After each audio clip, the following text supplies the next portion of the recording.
Appliquons ce qu'on a appris sur l'analyse cinétique des mécanismes de réaction à la cinétique enzymatique. Alors, typiquement, en cinétique enzymatique, on a une réaction du genre suivant. Vous avez un certain substrat qui est transformé en produit final et avec l'aide d'une enzyme qui est un catalyseur. Alors, essentiellement, le substrat est représenté S ici et l'enzyme c'est ça. Hein. Alors, les deux types de substances se greffent pour former un complexe enzyme substrat ES et ensuite avec libération de l'enzyme et après formation du produit P. Donc, le mécanisme proposé qui reflète ça, donc écrit en termes d'équation, ce qui est représenté ici, s'écrit de la façon suivante. Dans un premier temps, vous avez assemblage d'un complexe enzyme substrat qui est une réaction élémentaire bimoléculaire de constante vitesse K plus 1. Et cette réaction est inversable. En fait, toute réaction est inversable. Donc, l'étape opposée de ça peut conduire à la dissociation du complexe ES en E plus S. Mais le complexe ES peut aussi conduire au produit final avec libération de l'enzyme.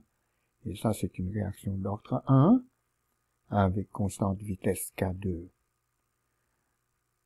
Alors, essentiellement, l'enzyme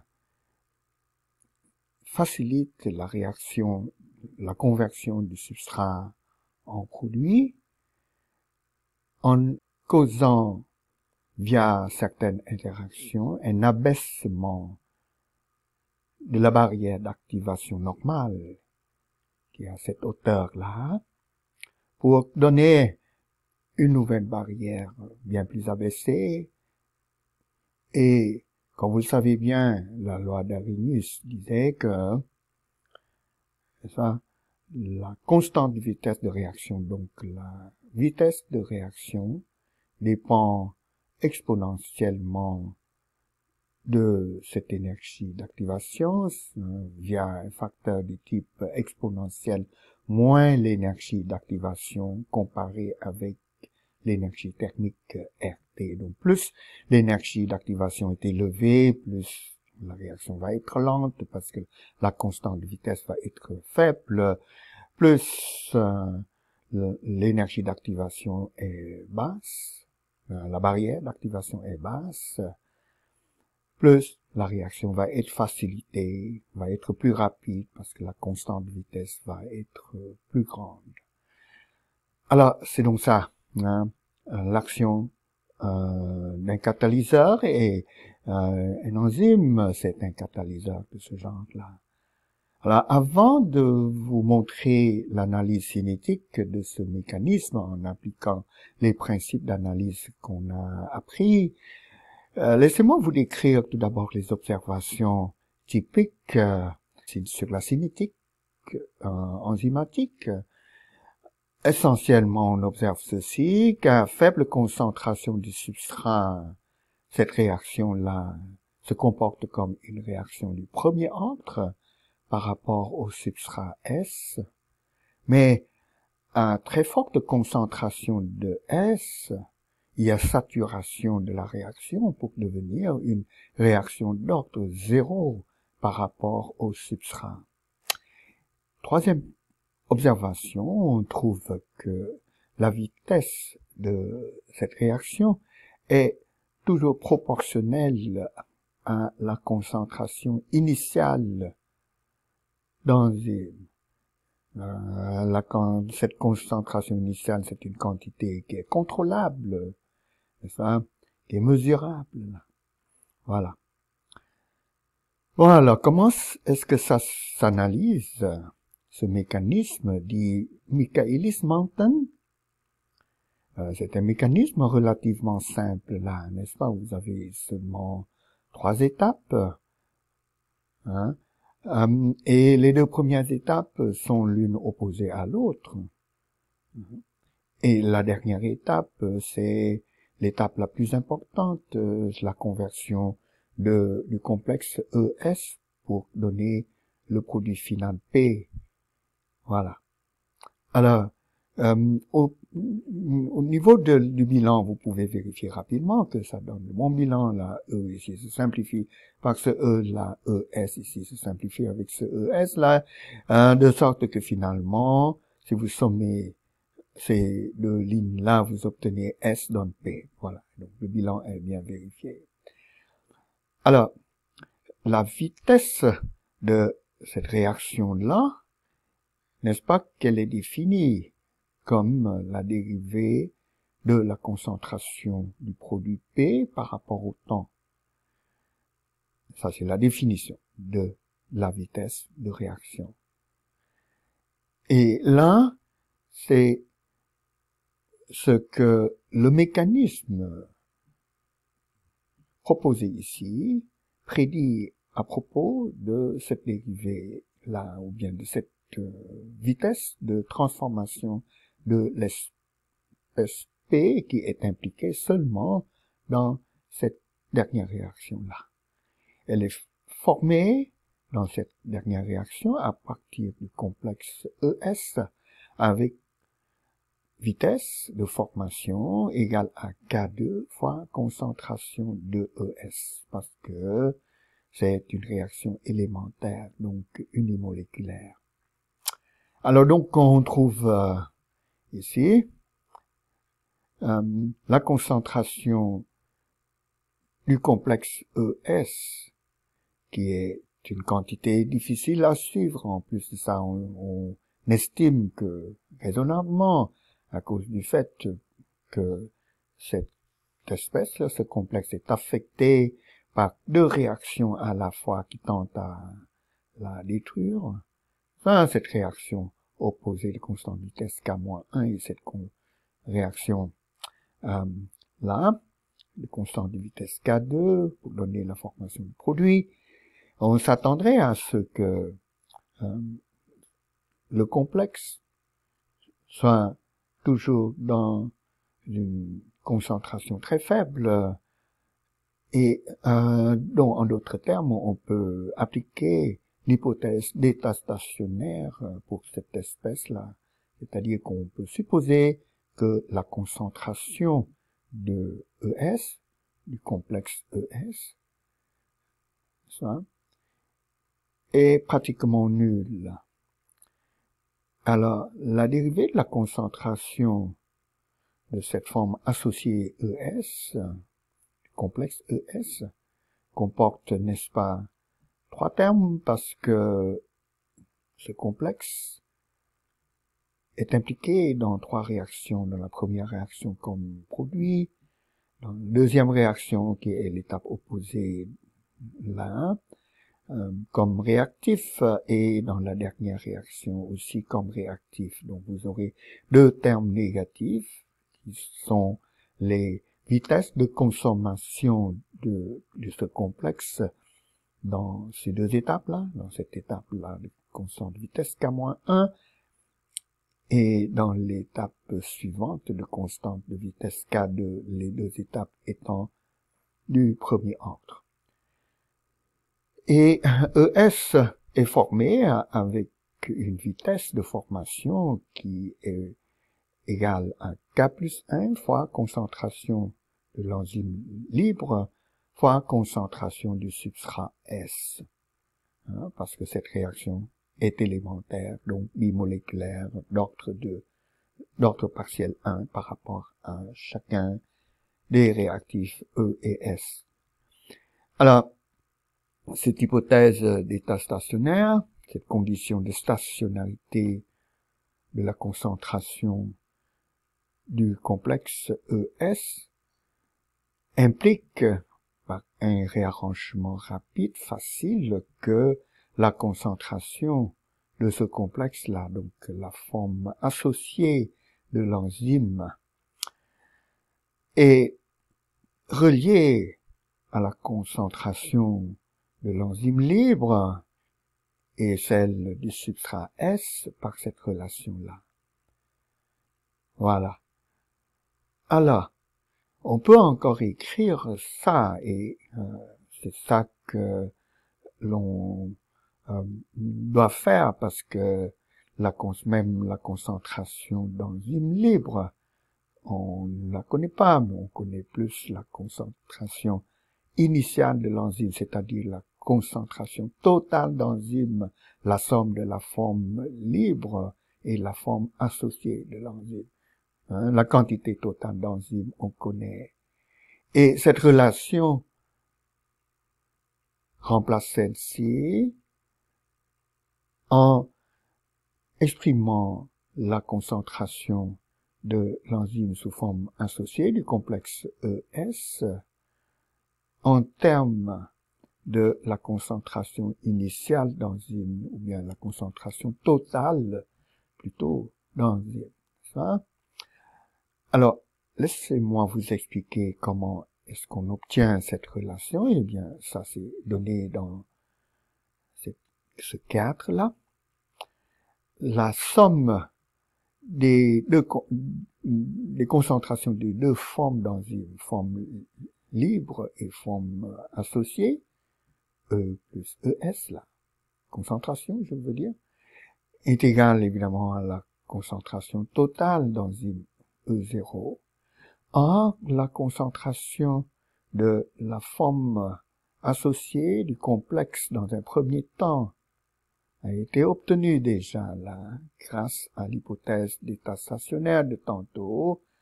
Par ça, remplaçons donc cette concentration du complexe ES par cette forme. Voilà, et c'est fait ici. Et vous voyez que au premier membre de cette équation, la concentration d'enzyme libre apparaît comme facteur commun dans ces deux termes, donc par conséquent, on peut la factoriser de cette façon. Ça. Alors, dans un premier temps, c'est la factorisation, je dis plutôt que la concentration de E fois 1 plus concentration de substrat S fois K plus 1 divisé par K moins 1 plus K2 est égal à la concentration totale d'enzyme. Ensuite, en factorisant K plus 1 divisé par K plus moins 1 plus K2, on peut réarranger ça de cette façon en amenant ce facteur de la K plus 1 divisé par K moins 1 plus K2 de l'autre côté sous forme de son inverse qui se trouve là. Voilà. Alors maintenant, cette quantité que voici, le rapport entre la somme des deux concentrations K2 et K-1 et K plus 1, on le définit comme, en cinétique enzymatique, comme une constante appelée constante de Michaelis-Menten. K indice grand M que l'on la désigne, cette constante-là. De sorte que ceci, c'est concentration d'enzyme libre, facteur, vous avez ça qui est K indice M, constante de Michaelis-Menten, la plus S, égale à K indice M, fois concentration totale d'enzyme E0.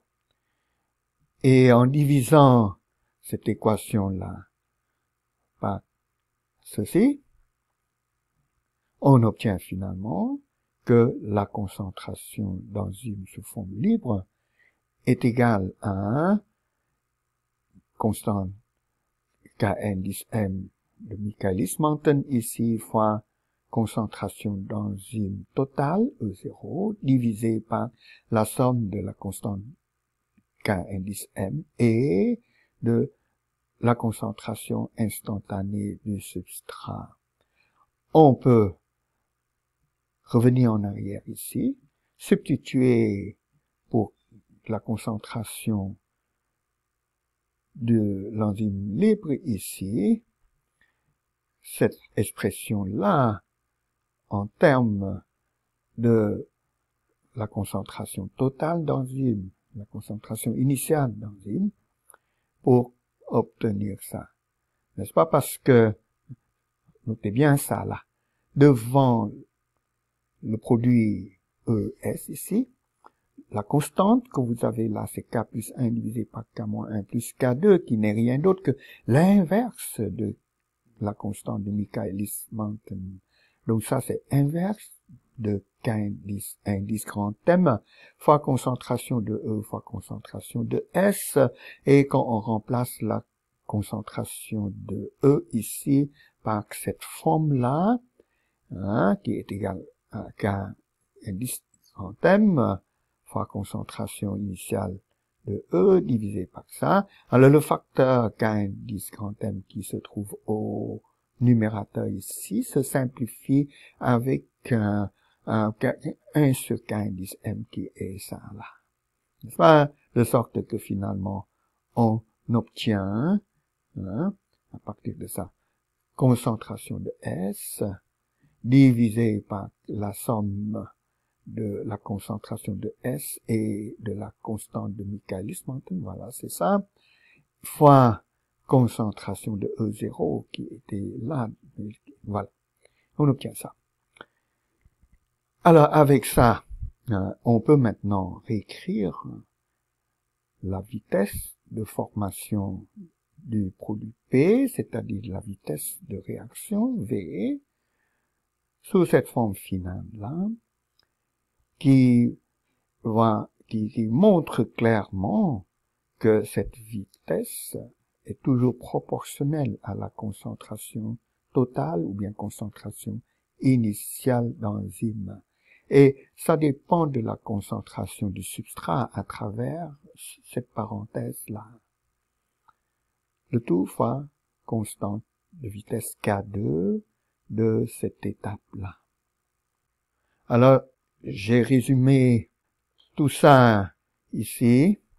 Tout d'abord, rappeler le mécanisme de Michaelis-Menten, le résultat que l'on vient d'obtenir, que V est égal à K2 fois concentration de E0, laissez-moi retourner à ça, K2 fois concentration de E de l'enzyme totale, E0, voilà, fois ce facteur, cette parenthèse-là. Alors, c'est exprimé de la façon suivante.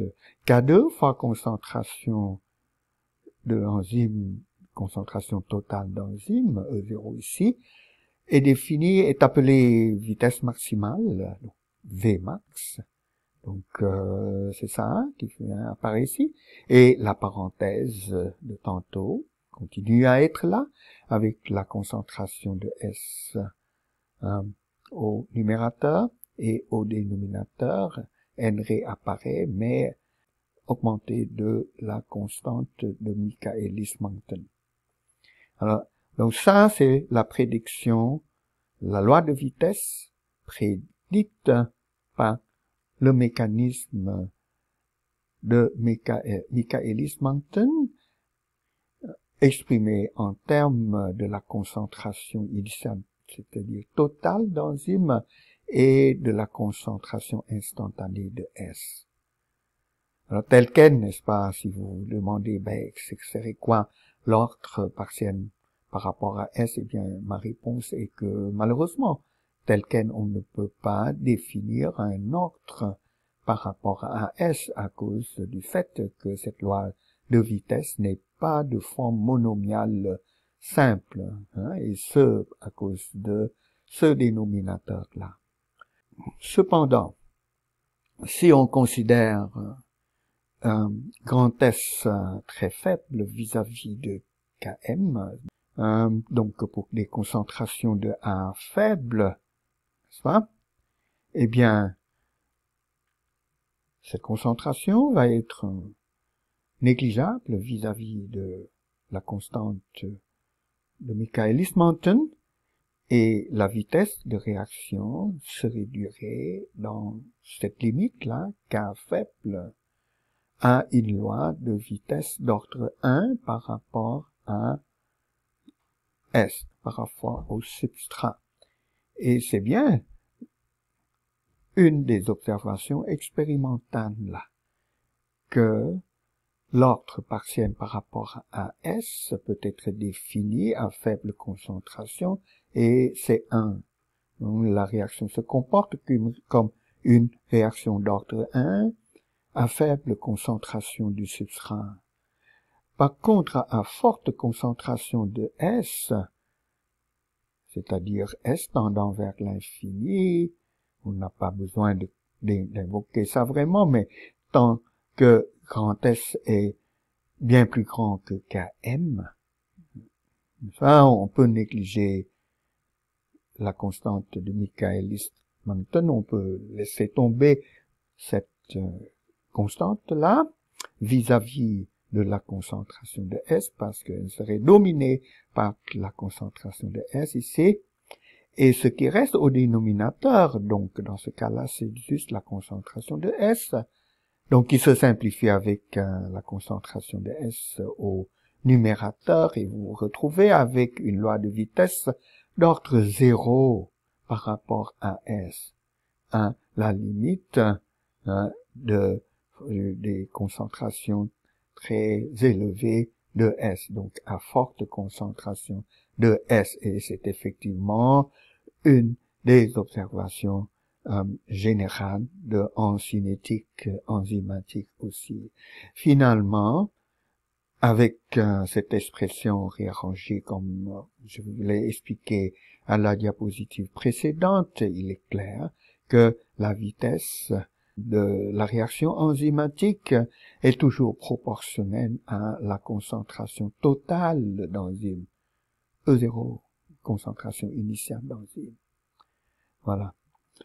Alors, il y a une remarque, une observation plutôt, une dernière observation qu'on peut faire, en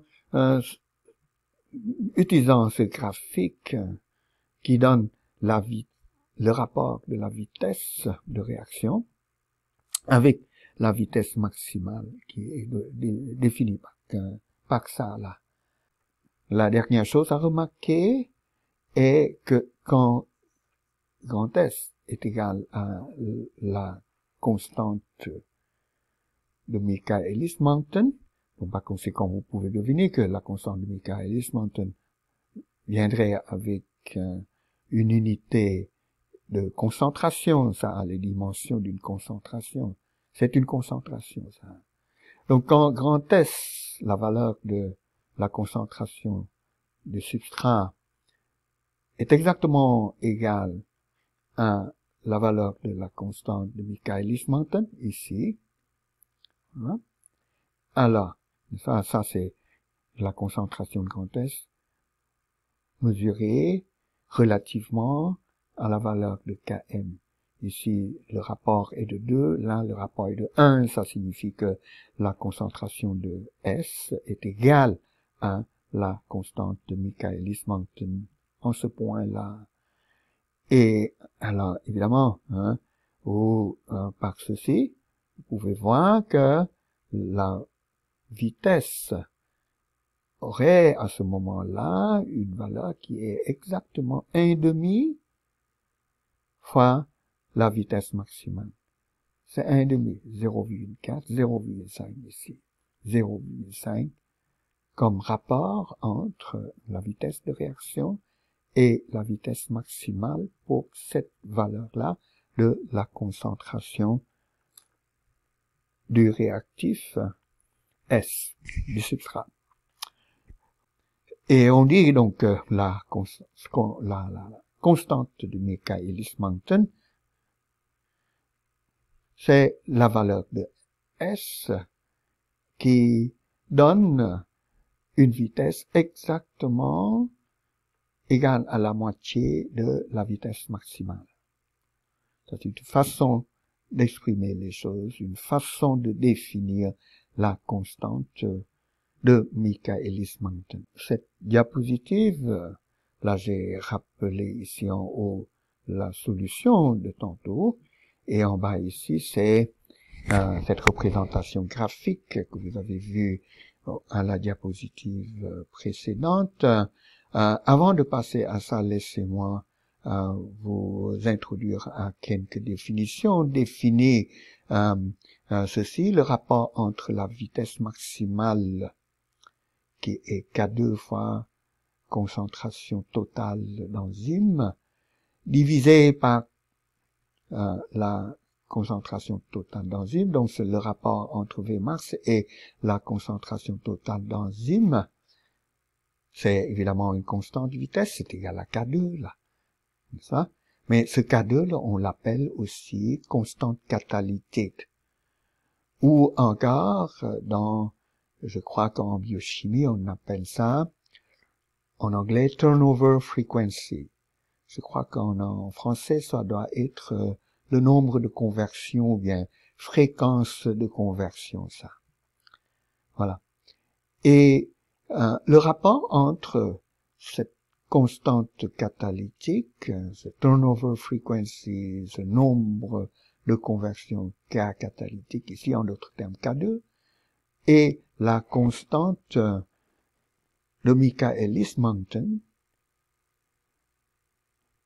est appelée efficacité catalytique. Ça mesure l'efficacité catalytique du processus enzymatique. Cette loi de vitesse, là, exprimée de cette façon, en termes de la concentration instantanée de S et de la concentration totale d'enzyme, peut être inversée pour donner ceci. Nous allons vérifier ça. Inversons ça. Vous avez au premier membre 1 sur V égale à 1 sur V max. Facteur maintenant, l'inverse de ce facteur, c'est grand S plus Km divisé par grand S. Donc grand S divisé par grand S, c'est 1. Ça fait 1 sur V max. Et l'autre terme, c'est Km divisé par grand S. Km divisé par concentration de S, facteur 1 sur V max. Voilà.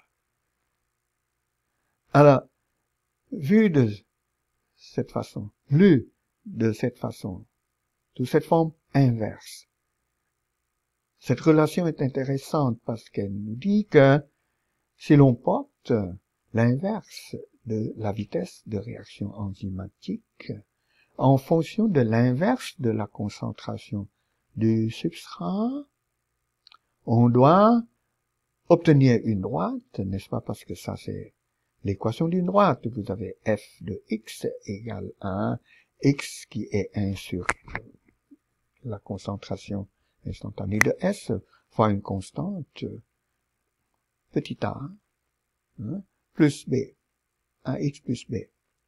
C'est bien l'équation d'une droite, ça, avec pente qui est le rapport entre la constante de Michaelis-Menten et la vitesse maximale. Voilà cette droite représentée ici. Donc, on porte 1 sur V, donc l'inverse de la vitesse de réaction, en fonction non pas de S, mais de l'inverse de la concentration de S. On doit obtenir une droite, n'est-ce pas, dont la pente nous permet d'obtenir, dont l'intercepte à l'origine tout d'abord, excusez-moi. Et d'après ceci, 1 sur la vitesse maximale. Donc, en regardant cet intercept à l'origine, on peut tirer la vitesse maximale, n'est-ce pas? Ensuite, la pente de cette droite doit être, selon cette équation-là, égale à Km divisé par Vmax, Km étant la constante de Michaelis-Menten.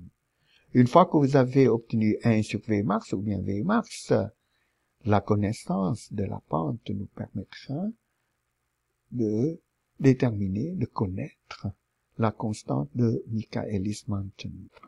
Alors, ce graphe, ou bien cette représentation, est appelée représentation, ou bien graphe de Lineweaver-Burke. Et c'est une des représentations possibles.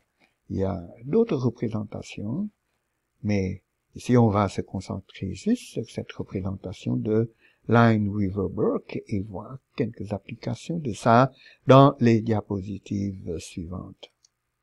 Exemple, réaction d'hydratation de CO2 gazeux par H2O liquide pour donner des ions ACO3 moins avec libération de H+, donc en fait c'est l'acide carbonique là, H2CO3 que l'on a ici. Soit donc hydratation de CO2 pour donner de l'acide carbonique, quoi. Alors c'est une réaction qui se produit, qui est important pour notre organisme, et ça produit dans les globules rouges, je pense, et c'est catalysé par une enzyme appelée anhydrase carbonique. Alors les données que j'ai présentées ici sont tirées du livre Elements of Physicochemistry de Atkins, qui donne à pH7 à 273,5 Kelvin et avec une concentration initiale d'enzyme, d'anhydrase carbonique, qui est 2,3 nanomoles, c'est-à-dire 10-9 moles par litre, là. Alors, dans un premier temps, on a des données qui sont des données de la concentration de CO2 en millimoles par litre, à cette colonne-là. Et à côté, vous avez la vitesse de réaction mesurée, de cette réaction-là, mesurée en millimoles par litre par seconde. Alors, pour utiliser la représentation de Lineweaver-Burke, on doit inverser cette concentration, n'est-ce pas? Le substrat ici, c'est CO2. L'enzyme, c'est l'anhydrase carbonique. Donc, on doit inverser cette concentration de substrat et aussi la vitesse de réaction pour obtenir ce nouveau tableau qui est équivalent à ce tableau-là et qui est plus utile parce que ça nous permet ensuite d'appliquer la représentation de Lineweaver-Burke que l'on venait de voir tout à l'heure, d'accord, et porter en fonction de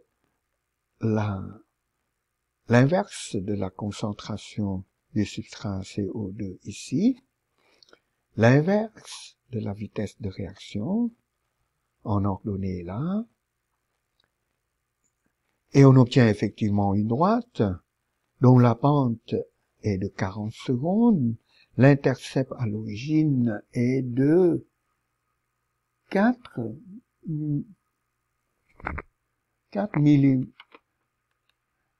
millimoles moins 1, millimoles par litre moins 1, voilà, fois seconde. D'accord? Alors, c'est ça, qui est donné ici. Ça, c'est l'intercept à l'origine. 1 sur Vmax, c'est l'intercept à l'origine du graphe de Lineweaver-Burke. Ça vaut, c'est l'inverse d'une vitesse. Là. Et ça nous permet de tirer la vitesse maximale. Cet intercept à l'origine est de 4 dans cette unité-là. Millimole moins 1 litre seconde. Et en inversant ça, on obtient la vitesse maximale, que voici. Alors, la pente de cette droite est 40 secondes.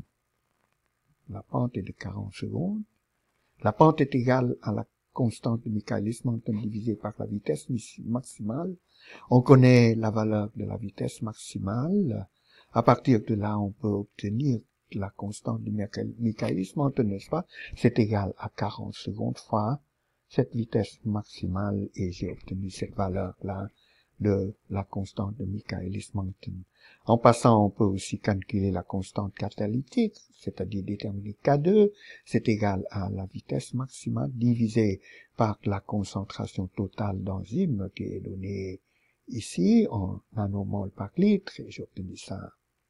L'efficacité catalytique, c'est le rapport entre ça et la constante du Michaelis-Menten, et ça vaut ça avec des unités qui est l'inverse d'une concentration fois l'inverse d'un temps. Un autre exemple de ce type est donné par le problème 11 des notes que j'ai reproduit ici. Son énoncé est là. Une expérience d'hydrolyse enzymatique de ATP en ADP en présence de ATPase. C'est l'enzyme, ça. 20 nanomoles par mol, 20 10-9, c'est 20 nanomoles, nanomol par litre, à 20 degrés C, a conduit au résultat suivant. Dans le tableau vous donne ici la concentration d'ATP fois 10 à la 6, donc la concentration d'ATP, c'est des micromoles, voilà, 0,6 micromoles par litre, 0,8 micromoles par litre, 1,4 micromoles par litre, etc. Et correspondant à ces concentrations d'ATP, vous avez la vitesse de réaction de cette réaction-là en micromoles par litre seconde moins 1, donc je multiplie ça par 10 à la 6 ici, ce sont ces valeurs-là. Alors, question, déterminer, petit a, la vitesse maximale, petit b, la constante Michaelis-Menten, et finalement c, la constante catalytique, K2, de cette réaction enzymatique. Alors, dans ces temps cadrés, dans un premier temps, j'identifie d'abord ce qui est S ici, c'est l'ATP, bien entendu. L'enzyme, c'est ATPase. La concentration initiale d'enzyme, donnée dans l'énoncé, c'est 20 nanomètres. Je m'excuse. 20 nanomoles par litre. J'ai rappelé aussi la loi de vitesse de Michaelis-Menten exprimée sous cette forme inverse qui est à la base de la représentation de Lineweaver-Burke. Et à ce tableau-là, j'ai inversé les concentrations et la vitesse pour obtenir ça, les données pertinentes pour cette représentation de Lineweaver-Burke. Ça nous prend l'inverse de la concentration du substrat ATP. Voilà, c'est cette inverse qui est ici, fois 10 à la moins 6. Et dans cette unité-là, grand M moins 1, c'est-à-dire moins 1 fois litre, et l'inverse de la concentration en mol moins 1 litre seconde, fois 10 à la moins 6 est donné là.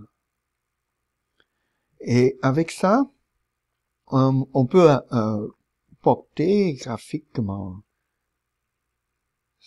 l'inverse de la vitesse en fonction de l'inverse de la concentration.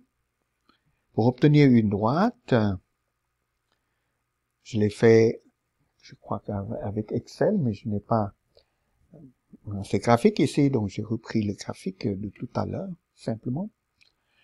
Et on a trouvé que l'intercept à l'origine dans ce graphique-là vaut 0,42651 10 à la 6 mol moins 1 litre seconde. À partir De ça, on peut tirer la vitesse maximale, c'est l'inverse de ça. Ça vaut 2,345, ça, 10 à la moins 6, monde par litre seconde moins 1. La pente de la droite obtenue a été trouvée égale à 0,48397 secondes.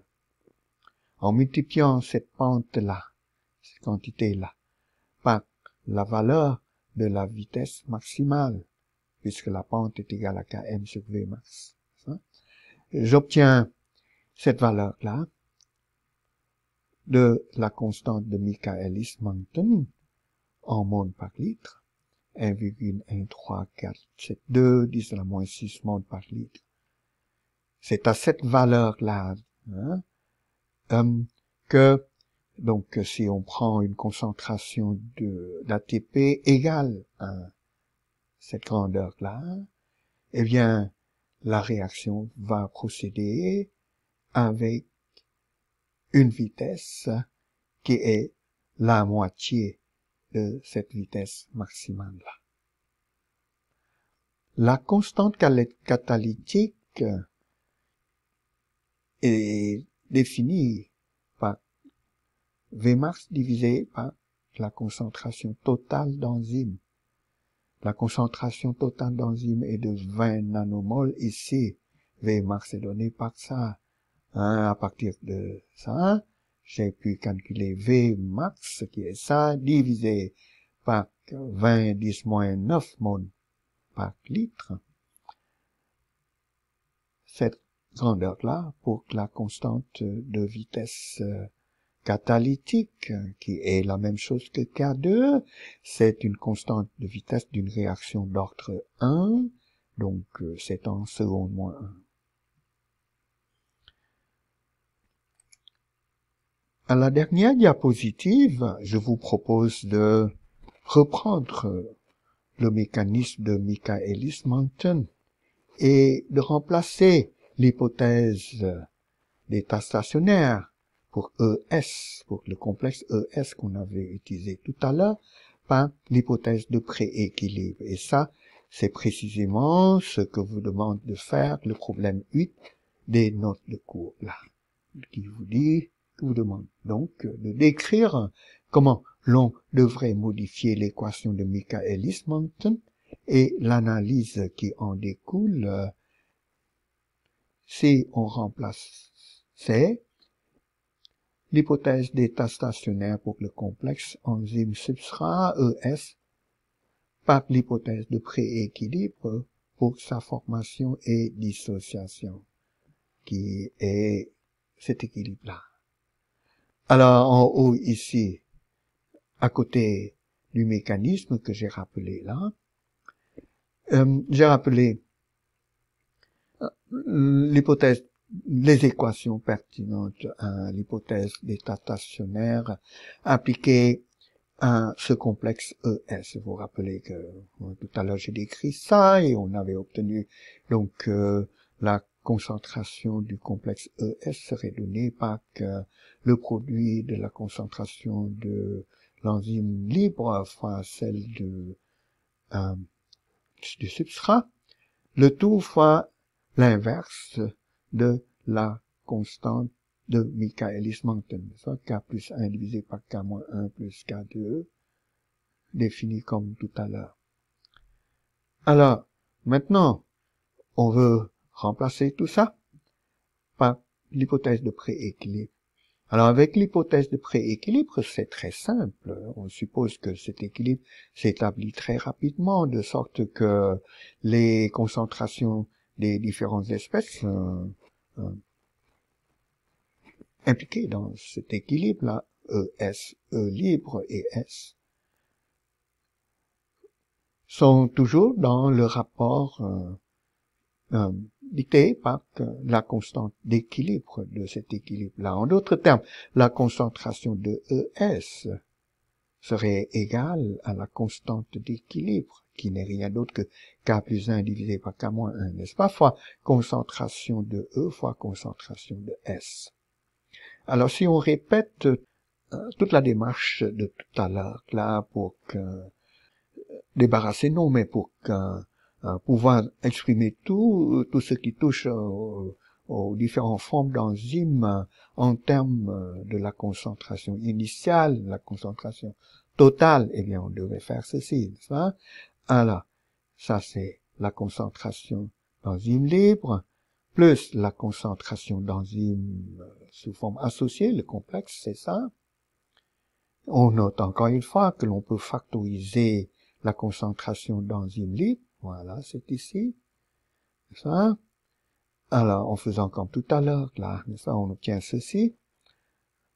C'est comme si on a, c'est exactement la même forme qu'avant, sauf que la constante de Michaelis-Menten de tantôt se réduit maintenant à une forme plus simple, qui est juste le rapport de K-1 avec K plus 1, c'est-à-dire que c'est exactement l'inverse de la constante d'équilibre. Sinon, le reste ne change pas.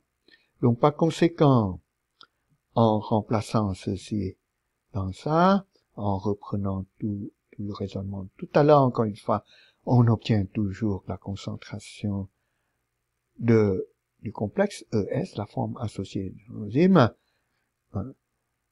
proportionnelle à la concentration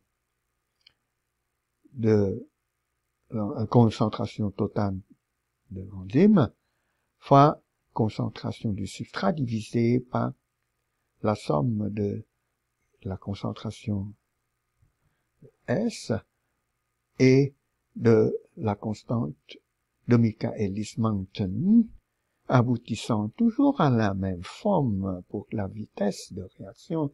Il y a un change à ce niveau-là. C'est toujours donné par une loi de vitesse proportionnelle à la concentration initiale d'enzyme et qui varie en fonction de S selon ceci, de sorte que c'est d'ordre 1 à très faible concentration de S, d'ordre 0 dans la limite où grand S est bien plus grand que K indice M. Donc la seule chose qui change est que l'on a maintenant la constante de Michaelis-Menten qui est donnée simplement par ce rapport de ces deux constantes de vitesse des étapes opposées et directes de cet équilibre, c'est-à-dire que c'est égal à l'inverse de la constante d'équilibre, c'est tout. Et encore une fois, vous voyez que cette situation, cette simplification, s'atteindrait aussi à partir des résultats de tantôt qui avaient été obtenus avec l'hypothèse d'état stationnaire qui avait donné ça, tout simplement en supposant que K2 est négligeable vis-à-vis de K-1. Donc si vous négligez partout K2 vis-à-vis de K-1, vous aurez exactement les mêmes résultats que voici.